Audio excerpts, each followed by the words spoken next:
What if I told you that you could make $1 million in 24 hours, even if today you are buried in debt, with no savings, no assets, no family connections, no wealthy friends to lend a hand?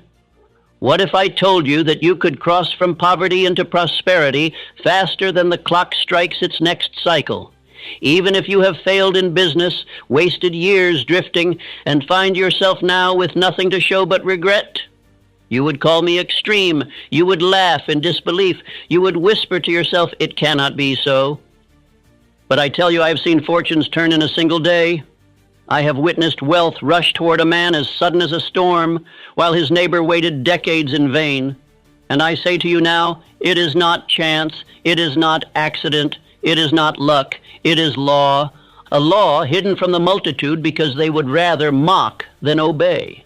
A law the rich will never shout from the rooftops because they know most men will not pay the price of definiteness.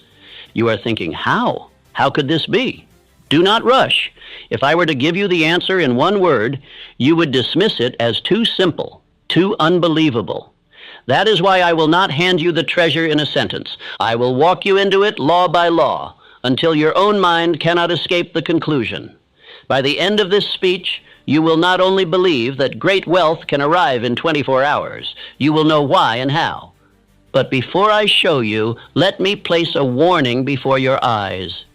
If you treat this as mere entertainment, if you drift while you listen, if you take these words as inspiration but not as command, you will gain nothing. You will walk away exactly as you came, poor, doubtful, waiting for someday. This law does not honor the lazy.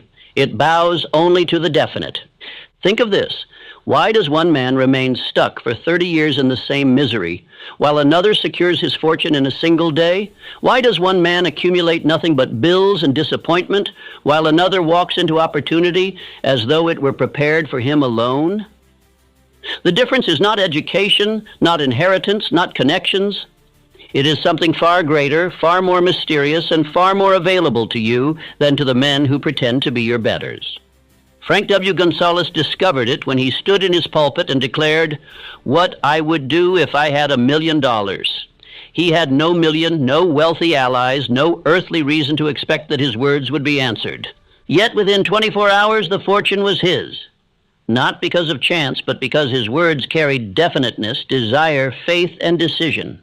He preached as though the money were already in his hands, and by morning the world had obeyed him. This is the law you are about to hear. The law that riches flee from vagueness and leap toward definiteness. The law that time itself bends when desire burns white hot. The law that money, already in circulation, is drawn to the man who commands it with purpose. You will not hear this in schools. You will not hear this from the mouths of the rich. But you will hear it here. So listen carefully as though your future depends upon it, because it does. For the next few minutes, let every other thought fall away. Hold nothing but this question in your mind. What if I too could awaken tomorrow on the road to fortune? By the end of this speech, that question will no longer be fantasy. It will be a command you can issue, if you will. Introduction. The hour hand of riches obeys fire. You ask me how soon riches will answer your call. I tell you plainly, wealth comes at the speed of your burning desire, and not one moment sooner. Men wait on years, on seasons, on fortune, while the law of riches waits on them. If a man sets his heart aflame with such intensity that his thought becomes command, the world of causes bends swiftly, sometimes in years, sometimes in days, sometimes in hours. This law is not theory, it is record. I have seen fortunes move with the suddenness of a storm after months of stillness. The timid call it luck, but the honest student knows it as the sudden reward of desire that at last reached the heat of command. When the heart burns white hot, time itself contracts. What would take decades to the wavering may take a night to the definite.